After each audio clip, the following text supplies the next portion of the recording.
Salam damai sejahtera, sahabat Oase Rohani Katolik yang terkasih. Apa kabar Anda hari ini?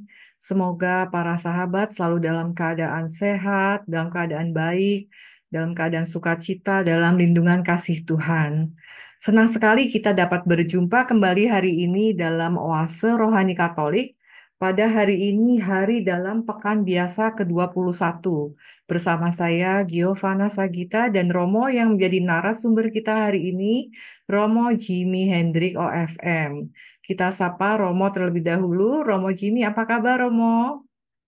Eh, Gio dan sahabat Rohani Katolik yang terkasih, kabar saya baik, sehat, dan saya percaya Tuhan yang menganugerahkan kabar yang luar biasa baik ini, kesehatan yang luar biasa ini.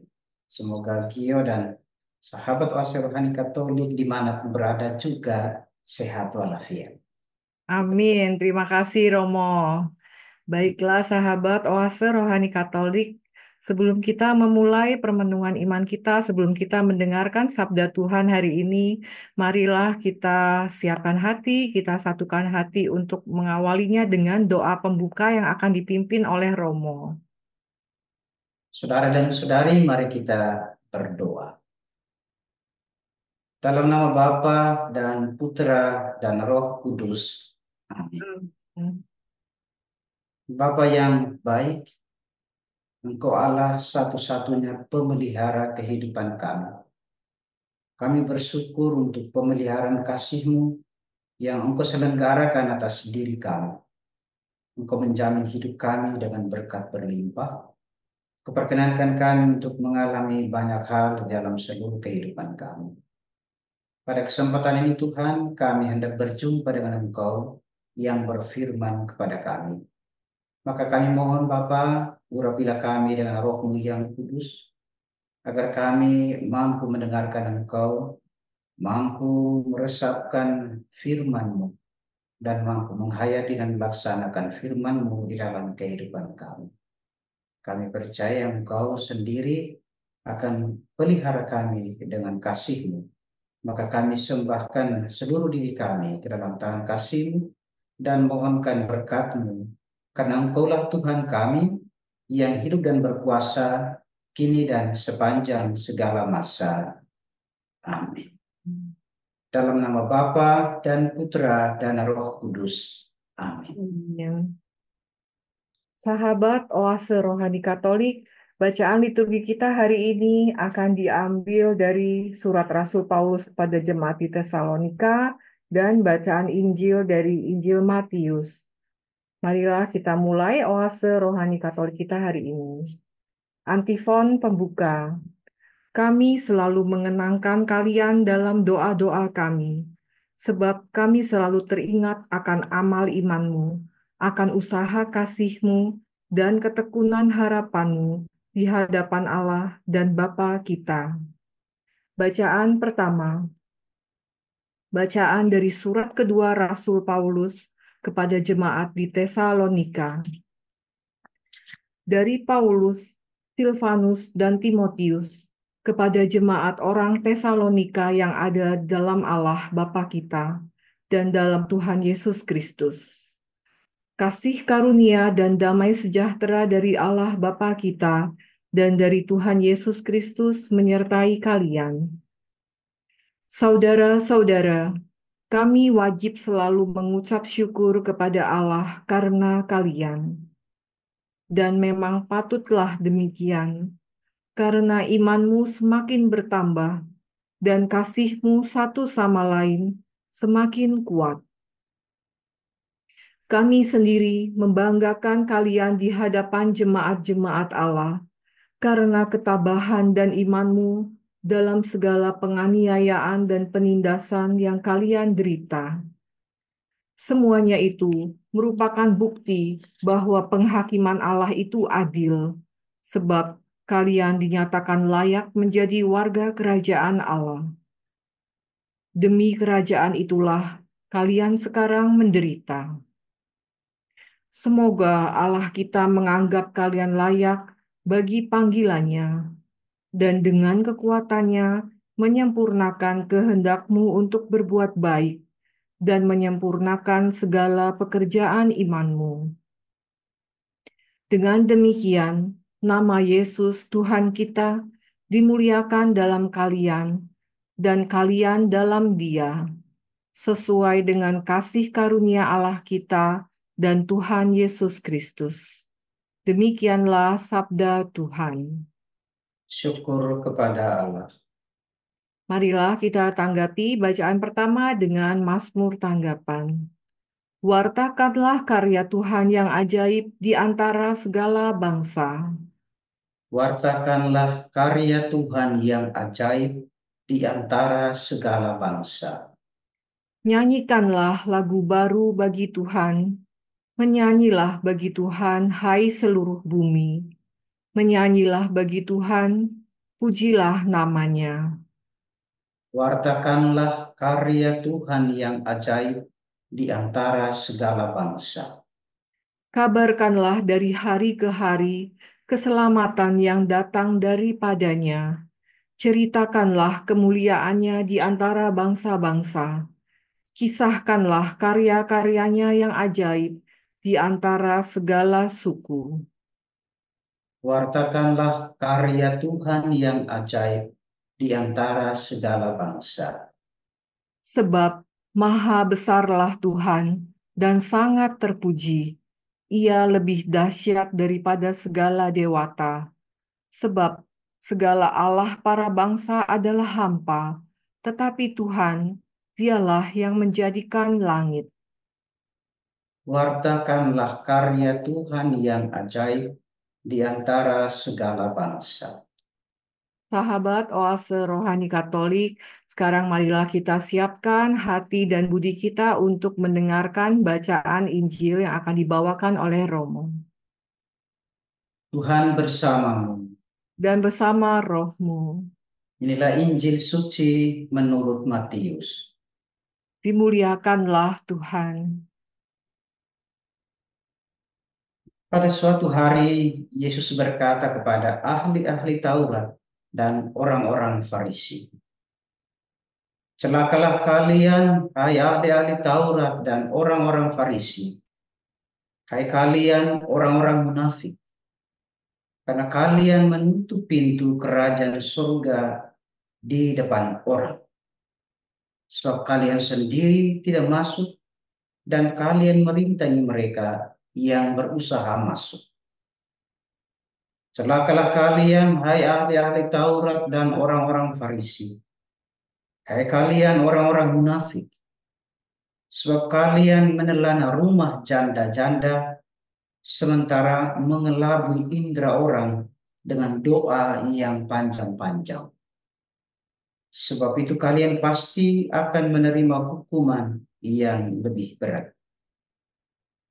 Celakalah kalian, hai orang-orang ahli-ahli Taurat dan orang-orang Farisi, hai kalian orang-orang munafik, sebab kalian mengarungi lautan dan menjelajah daratan untuk menobatkan satu orang saja menjadi penganut agamamu, dan sesudah ia bertobat, kalian menjadikan dia orang neraka yang 2 kali lebih jahat daripada kalian sendiri. Celakalah kalian, hai pemimpin-pemimpin buta yang berkata, bila bersumpah demi bait suci, sumpah itu tidak sah. Tetapi bersumpah demi emas bait suci, sumpah itu mengikat.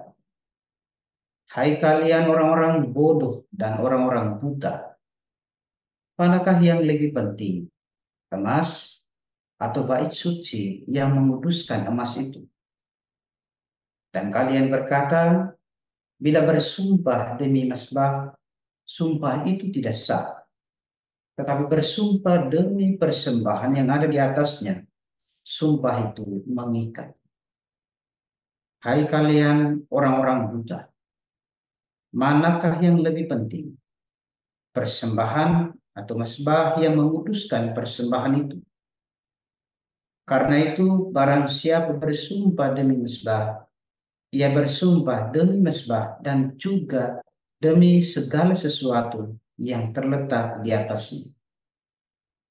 Dan barang siapa bersumpah demi bait suci, ia bersumpah demi bait suci dan juga demi Dia yang diam di situ. Dan barang siapa bersumpah demi sorga, ia bersumpah demi tahta Allah dan juga demi Dia yang bersemayam di atasnya. Demikianlah sabda Tuhan. Terpujilah Kristus. Baiklah Romo dan juga sahabat Oase Rohani Katolik, kita sudah mendengarkan bacaan liturgi kita hari ini. Romo Jimmy, kira-kira ada inspirasi iman apa Romo untuk kita semua dari bacaan liturgi? Gio dan sahabat Osrohan Katolik yang saya kasihi, bacaan pertama surat kedua Rasul Paulus kepada umat di Tesalonika memberikan kepada kita minimal beberapa hal.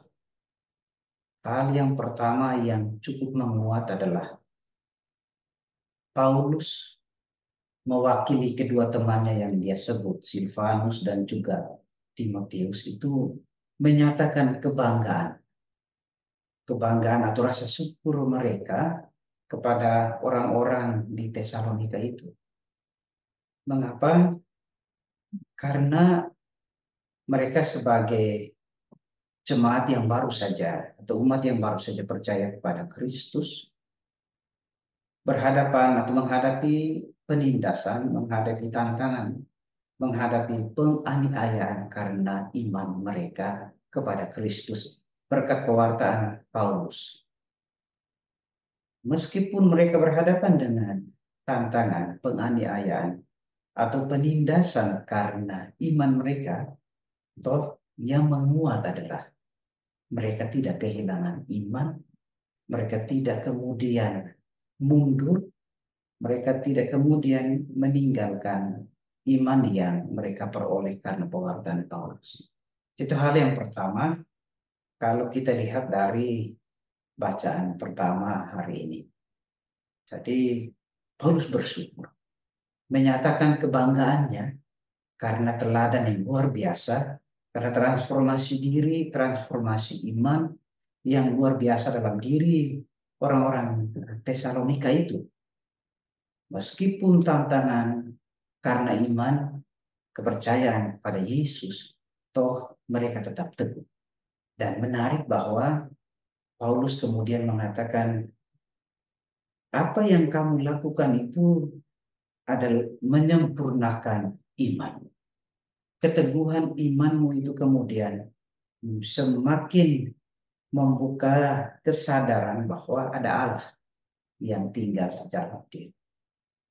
Nah, itu sebuah peneguhan yang luar biasa dari Paulus kepada umat di Tesalonika yang menghadapi tantangan yang luar biasa karena iman itu.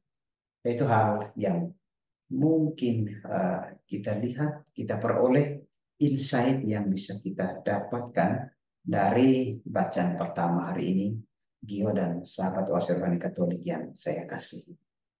Iya, terima kasih Romo Jimmy. Jadi umat di Tesalonika memberikan teladan ya Romo ya, sekalipun dalam penderitaan tapi tetap beriman dan tetap mengandalkan kekuatan Tuhan juga ya Romo ya. Iya, kemudian Romo saya tertarik untuk bertanya, dalam bacaan pertama ini juga ada kata-kata yang supaya kita itu dihakimi layak oleh Allah dalam kerajaannya. Ini apa maknanya, Romo? Ya, terima kasih Gio. Memang ketika kita dengar, kok kenapa ya, atau secara manusiawi, kenapa penderitaan atau juga tantangan dan penindasan yang dialami itu kemudian dikatakan itu ada bentuk keadilan dan penghakiman Allah. Ya kan, kalau kita dengar dalam ayat yang kelima. Sebetulnya mau mengatakan bahwa Allah itu luar biasa adil terhadap manusia. Dan oleh karena itu, ketika berada dalam penindasan, ketika berada dalam tantangan dan kesulitan, orang tetap teguh, orang tetap ya tadi ya tetap kuat pada imannya itu, maka Allah yang luar biasa adil, yang adalah penghakiman Allah itu adil, dan kemudian melalui kesaksian itu semakin memperjelas bahwa mereka adalah warga, mereka adalah umat Allah. Jadi ketika orang sungguh-sungguh beriman kepada Tuhan, berhadapan dengan tantangan, maka dia teguh, dia kuat, semakin menyatakan identitasnya sebagai umat Allah. Penghakiman tidak lalu kemudian dimengerti secara berbeda, konotasi yang berbeda, bahwa sudahlah itu karena risikomu maka kamu harus terima penghakiman seperti itu. Itu yang minimal yang bisa kita tangkap dari ayat 5 itu. Gitu Gio dan sahabat Australian Katolik yang saya kasih. Jadi sebenarnya kita pun tidak perlu takut ya Romo ya dengan istilah penghakiman itu ya Romo ya. Iya. Kemudian Romo masih di Tesalonika ini kan juga ada disebutkan bahwa Tuhan akan menyempurnakan kehendak kita untuk berbuat baik, menyempurnakan segala pekerjaan iman kita. Itu apakah artinya kita itu tidak cukup hanya dengan berkarya, bekerja, tapi juga harus berdoa atau mempunyai hubungan dengan Tuhan, Romo? Eh, Baik, kita berangkat dari kalau memang kita tempatkan pada konteks perikop ini, di mana Paulus hadir meneguhkan mereka yang sedang berada dalam situasi kemelut oleh karena iman mereka. Tetapi mereka, sekali lagi, mereka tetap teguh pada iman dan juga teguh pada perbuatan baik. Itu justru kemudian menyempurnakan segalanya. Maka seperti yang Gio katakan bahwa tentu kemudian juga mengandaikan, iman itu kan mengandaikan sebuah relasi yang mendalam. Dan relasi yang mendalam dengan Tuhan itu hal yang paling kelihatan. Hal pertama yang kemudian bisa dilakukan sebagai wujud bahwa kita punya relasi terhadap doa. Maka benar seperti yang Gio katakan bahwa memang tidak hanya lalu berkait dengan perbuatan baik, tetapi juga bagaimana membangun relasi yang lebih intim, lebih dekat dengan Tuhan melalui doa. Itu kemudian akan menyempurnakan segala perbuatan baik yang kita lakukan. Begitu. Terima kasih, ini insight yang juga luar biasa karena nanti ada kaitannya dengan bacaan Injil hari ini. Oh iya, ya baik Romo. Ya, dan di akhir pun ada disebutkan bahwa kasih karunia Allah dan kasih karunia Tuhan Yesus Kristus ya Romo ya. Itu bagaimana sih Romo supaya kita tuh selalu menyadari bahwa kasih karunia Allah itu selalu bekerja dalam hidup kita Romo. Ya, ayat 11 dan ayat 12 punya korelasi yang luar biasa bahwa seluruh proses yang dialami, kita tempatkan dulu dalam jemaat Tesalonika ya, seluruh proses yang mereka alami tidak hanya soal keteguhan mereka dalam iman, berhadapan dengan tantangan dan kesulitan, juga kemudian mereka tidak pernah sedikit pun mundur dalam perbuatan baik, semua menyatakan bahwa semuanya akhirnya berpusat pada Yesus, berpusat pada Tuhan sendiri. Maka dengan demikian, kasih karunia Allah, kasih karunia Yesus itu akan dimiliki oleh mereka atau akan menjadi warisan bagi mereka. Nah ini poinnya untuk kita juga ketika kita teguh di dalam perbuatan baik. Ketika kita teguh di dalam iman yang benar, ketika kita kuat berhadapan dengan persoalan, berhadapan dengan tantangan dan kesulitan, maka dengan jelas kasih Allah dan juga Tuhan Yesus itu tinggal dan bersemayam di dalam kehidupan kita. Itu menjadi warisan bagi kita karena pekerjaan-pekerjaan baik, tindakan-tindakan iman yang luar biasa yang kita nyatakan itu. Begitu, Tio dan sahabat Wasserani Katolik. Iya Romo Jimmy. Jadi sebenarnya jemaat di Tesalonika pun sudah memberikan contoh dan teladannya ya Romo ya. Bagaimana kita menghadapi tantangan, kesulitan, penderitaan, begitu ya Romo ya. Mungkin saya mau katakan begini, ini mungkin menjadi poin salah satu bagian lain dari refleksi yang kita peroleh dari bacaan pertama hari ini. Saya mau mengatakan tidak ada yang kebetulan di dalam kehidupan kita. Semuanya ada di dalam rencana dan kehendak Tuhan. Kalau dikatakan dalam bacaan pertama semua kemudian disempurnakan oleh kasih Allah, maka ketika kita berhadapan dengan pengalaman-pengalaman sebaliknya, seperti yang tidak kita inginkan terjadi atas hidup kita, apakah lalu kemudian kita bisa sanggup untuk menyelami bahwa ada rencana Tuhan di balik kemelut yang saya alami? Saya tetap yakin dan teguh bahwa kasih Allah, kasih Yesus itu melampaui segala keterbatasan saya. Itu yang pertama.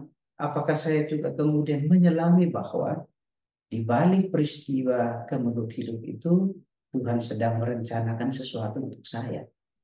Karena tadi ya berangkat dari tidak ada yang kebetulan di dalam hidup saya. Semuanya sudah diatur dengan luar biasa oleh Tuhan buat saya. Itu poin yang juga menjadi permenungan. Jadi kita belajar dari apa yang dinyatakan oleh sikap keteguhan iman dari orang-orang di Tesalonika dalam bacaan pertama hari ini. Begitu. Terima kasih Romo Jimmy untuk pesan dan penguatan untuk kita ya Romo, bagaimana kita bisa menghadapi penderitaan dan kesulitan.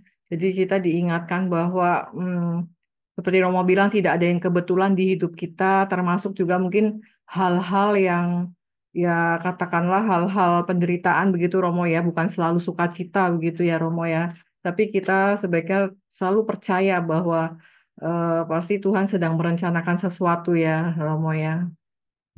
Dan kasih Tuhan tentunya melampaui pemikiran kita. Ya, baiklah. Terima kasih Romo Jimmy untuk permenungan iman yang sudah diberikan di sesi pertama ini. Nanti kita akan lanjutkan kembali dialog iman kita di sesi kedua. Sahabat Oase Rohani Katolik yang terkasih, kita akan jeda sejenak. Tetaplah bersama kami.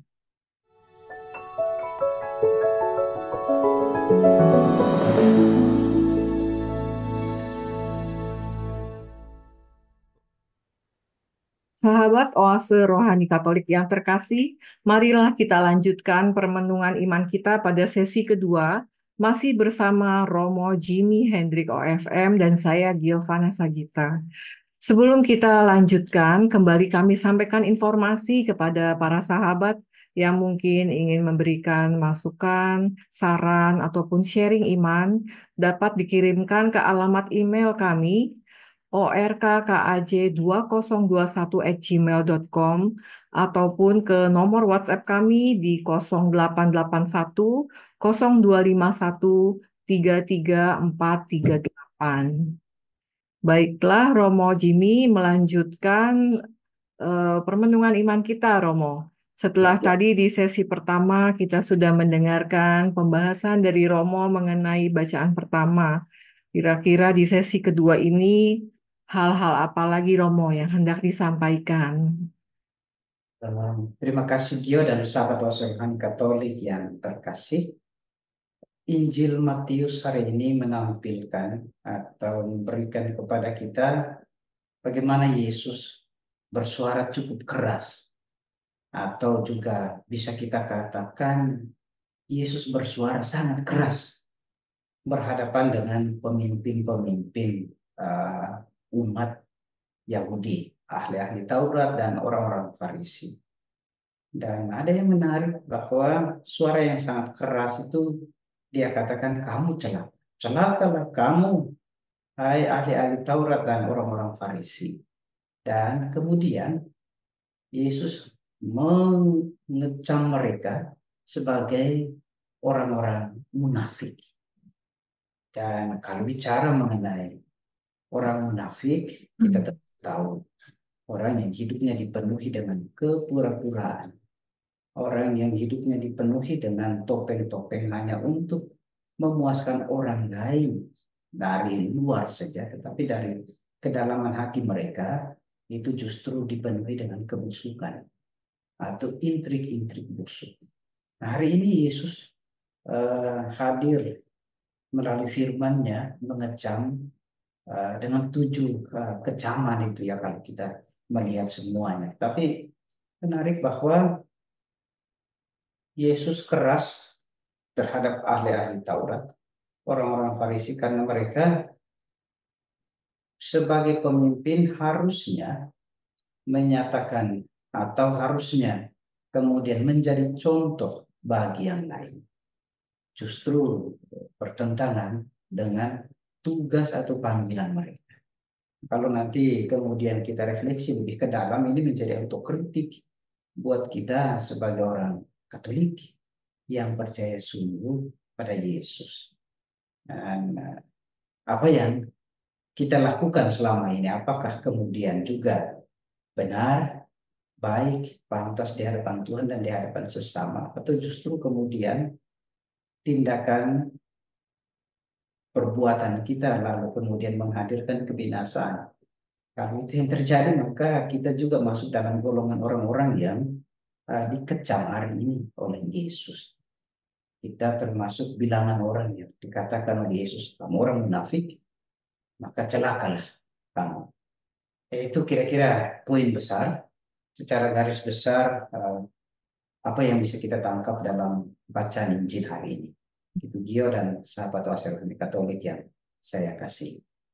Gitu. Iya, Romo. Menarik Romo sampaikan tentang kecaman Yesus terhadap orang munafik ya Romo ya, terhadap orang Farisi. Nah, dalam hidup sehari-hari itu bagaimana Romo saran dari Romo supaya kita bisa menghindari sikap munafik yang dikecam Yesus ini, Romo? Ya, baik. Terima kasih banyak. Bagaimana caranya? Tentu sebelum sampai ke situ Gio dan sahabat Wasel Katolik yang saya kasihi, kita lihat sebetulnya saya ini orang yang hidup apa adanya atau tidak. Saya selalu percaya bahwa kemunafikan atau kepura-puraan itu terjadi manakala kita berusaha untuk hidup tidak sesuai, tidak menampilkan apa adanya dari diri kita. Maka yang terjadi, kita akan memoles bagian luar kehidupan kita dan hanya untuk memuaskan orang lain, tetapi sifatnya sesaat. Nah, kalau berangkat dari hal itu, maka kita lalu kemudian bisa sadar diri, bisa tahu apa yang mesti kita lakukan. Sehingga dengan demikian saya tidak masuk atau tidak disebut sebagai orang yang hidup dipenuhi dengan kemunafikan atau kepura-puraan. Itu menurut saya hal yang perlu kita sadari bersama. Dan saya yakin bahwa sahabat Wasalani Katolik yang terkasih tahu dengan baik uh, hidup dipenuhi dengan kepura-puraan, hidup hanya untuk kemudian membuat orang lain senang, atau hidup hanya kemudian bermuka dua dalam tanda kutip, itu tidak akan pernah menghadirkan ketenangan buat diri kita sendiri. Berhadapan dengan yang lain, kita memasang topeng diri. Berhadapan dengan si A, si B, macam-macam. Jadi akhirnya otentitas diri kita itu tercabik-cabik hanya karena kemudian kita mau memuaskan yang lain. Maka kalimat yang paling tepat sebagai nasihat atau ajakan buat kita adalah jangan hidup dalam kepura-puraan. Jangan hidup dalam kemunafikan dan tampillah apa adanya. Apa yang kamu katakan, itulah yang harus kamu perbuat. Dan ini kecaman Yesus kepada ahli-ahli Taurat dan orang-orang Farisi itu kan sebetulnya di situ. Mereka boleh mengajar banyak orang tentang mana yang harusnya dilakukan, tapi sikap dan perbuatan mereka itu tidak sesuai dengan apa yang mereka katakan itu. Nah, itu yang menurut saya kecaman keras terhadap orang-orang Farisi dan ahli-ahli Taurat, dan juga sebuah koreksi yang luar biasa mendalam dari Yesus kepada kita sekalian. Gitu Gio dan sahabat Wassermani Katolik yang terkasih. Iya, terima kasih Romo Jimmy. Jadi tadi Romo sampaikan lebih penting kalau sesuai ya Romo ya, apa yang kita katakan dengan apa yang kita perbuat begitu ya Romo ya. Tadi yang Romo sampaikan tentang yang mungkin lebih mementingkan penampilan luar atau bagaimana pandangan orang lain tentang kita.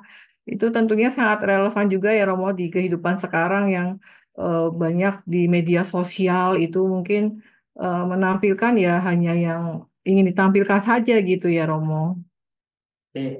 Berusaha untuk memuaskan orang lain dan kemudian dengan demikian dia dipuji. Kita mendapatkan pujian oleh karena kita sudah memuaskan orang lain. Sementara otentitas diri kita itu kita sembunyikan. Saya berkaitan dengan ini saya tertarik dengan apa yang dikatakan oleh Yesus dalam Injil Matius bab 6 ayat 4. Bapamu yang melihat yang tersembunyi itu atau boleh saya katakan ini, tidak ada yang bisa kita sembunyikan di hadapan Bapa, di hadapan Tuhan. Hmm. Semua diketahui dengan baik. Maka seperti tadi kutipan saya dalam Injil dari Injil Matius bab 6 ayat 4, Bapa yang melihatnya yang tersembunyi itu tahu dengan baik. Maka apalagi yang mesti kita banggakan kalau kemudian hidup kita dipenuhi dengan topeng diri, kemunafikan dan kepura-puraan. Uh, Hanya kemudian mencari puji-pujian, hanya kemudian tadi ya seperti yang juga dikatakan oleh Gio tadi, ya supaya orang lain bahagia, supaya orang lain senang, sementara saya kemudian menutupi hal-hal atau kebobrokan atau kebusukan uh, yang ada dalam diri saya. Nah ini juga sebagai otokritik buat kita sekalian. Apakah selama ini hidup saya itu benar, lurus, apa yang atau penampilan, tutur kata, perbuatan saya itu sejalan atau tidak? Itu poin lain yang menjadi refleksi dari bacaan Injil hari ini untuk kita. Gio Iya, dan saya. Ya, Romo. Kemudian bagaimana sih Romo supaya kita tuh bisa tahu bahwa kita sudah memiliki hubungan yang benar dengan Tuhan, dengan sesama gitu Romo. bagaimana supaya kita bisa tahu? Ini pertanyaannya menarik. Dan tentu uh, apa yang harusnya menjadi pendasaran buat kita untuk kita sungguh mengetahuinya dengan baik bahwa perbuatan saya ini sebagai buah dari iman saya. Atau ini sungguh-sungguh sebagai buah dari relasi saya yang mendalam dengan Tuhan. Maka saya mengutip apa yang dikatakan oleh Mother Teresa. Saya percaya Gio dan sahabat-sahabat Katolik uh, seringkali merefleksikan hal ini atau sudah pernah mendengar apa yang dikatakan atau membaca apa yang dikatakan oleh Mother Teresa. Buah dari iman adalah doa. Buah dari doa adalah perbuatan kasih. Buah dari perbuatan kasih adalah kedamaian. Maka kalau kita kemudian berangkat dari apa yang tentu dikatakan oleh Yesus dalam bacaan Injil hari ini, dan juga refleksi mendalam dari Bunda Teresa, kita lalu kemudian semakin sadar bahwa saya punya relasi yang baik dengan Tuhan. Saya sebagai bukti iman saya kepadanya itu kemudian akan kelihatan di dalam tindakan dan perbuatan saya setiap hari. Sehingga kalau itu yang terjadi, tidak ada lagi kepura-puraan, tidak ada lagi kemunafikan di dalam kehidupan saya. Hidup saya tidak hanya terutama untuk memuaskan orang lain, tapi terutama untuk kemuliaan Tuhan. Bacaan pertama uh, tadi kita lihat di bagian penghujung sebetulnya bahwa pekerjaan yang baik itu demi kemuliaan Tuhan.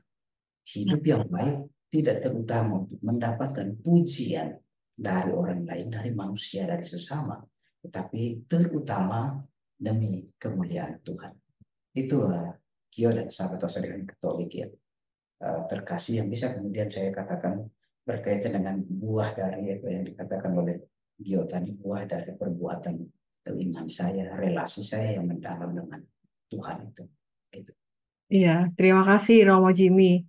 Waduh, kita diingatkan ya Romo ya untuk berarti harus selaras ya Romo ya tadi antara buah dari iman kita, kemudian doa atau hubungan kita dengan Tuhan dan perbuatan kasih yang akhirnya akan memberikan kedamaian ya Romo ya, seperti kata Mother Teresa. Romo, terima kasih sudah memberikan permenungan iman untuk kita semua yang disampaikan tadi di sesi pertama dan kedua. Apakah boleh diberikan kembali Romo poin-poin kesimpulannya? Ya, bacaan pertama jelas bahwa yang mereka lakukan, jemaat perdana mereka lakukan itu sebagai bukti bahwa mereka sungguh punya relasi yang mendalam, punya iman yang teguh, punya kesabaran yang luar biasa sehingga berhadapan dengan tantangan dan kesulitan mereka tidak menutup. Mereka tahu bahwa semua ada dalam rencana Tuhan dan mendapatkan penguatan yang luar biasa dari Santo Paulus. Bacaan Injil pun menjadi sebuah koreksi untuk kita. Maka mari kita tata kehidupan kita. Kalau kemudian Yesus mengatakan, celakalah kalian, hai orang-orang munafik, karena kamu hidupmu tidak mendatangkan berkat. Mari Hmm. kita hidup kita menjadi berkat. Kata celaka kita ubah menjadi terberkatilah kamu karena perbuatan-perbuatanmu mendatangkan berkat bagi orang lain. Kalau selama ini kita hanya berusaha untuk mencari skincare, penampilan luar supaya lebih wah, maka hari ini juga saya mau katakan bahwa Yesus mengajak kita untuk berusaha apa namanya ya, memperoleh atau mencari hal-hal yang baik. Skincare rohani kita harus baik sehingga tutur kata perbuatan sikap kita mendatangkan berkat bagi sesama. Itu salah pastoral Katolik yang saya kasih. Ya, terima kasih Romo Jimmy untuk semua peneguhan, permenungan iman yang sudah disampaikan untuk kita, Romo. Semoga semua yang disampaikan untuk kita semakin meneguhkan kehidupan iman kita dan membuat kita semakin jadi berkat ya, Romo ya, bagi orang lain. Iya. Sahabat Oase Rohani Katolik yang terkasih, kita sudah sampai di akhir acara kita. Dan kita akan menutupnya dengan doa dan memohon berkat penutup dari Romo. Marilah berdoa. Dalam nama Bapa dan Putra dan Roh Kudus. Amin. Amin. Syukur pujian selimpah-limpahnya Bapa kami haturkan kehadapan-Mu yang Maha Kudus. Karena Engkau mengajari kami sebagai umat-Mu melalui firman-Mu pada hari ini. Kami harus teguh beriman kepadamu, harus menyelami setiap maksud dan kehendak kasih-Mu di balik pengalaman-pengalaman kehidupan kami. Dan kami juga semakin disadarkan bahwa melalui pengalaman hidup kami, terutama hal-hal yang tidak mendatangkan sukacita secara manusiawi, kami mampu disadarkan bahwa Engkau punya rencana terindah dalam kehidupan kami. Bantu pula kami ya Tuhan agar menanggalkan kemunafikan, kesombongan diri, dan mengenakan di dalam diri kami kerendahan hati, sehingga kami, pikiran kami, tutur kata kami, perbuatan kami, menghadirkan kasih dan menjadi berkat bagi sesama.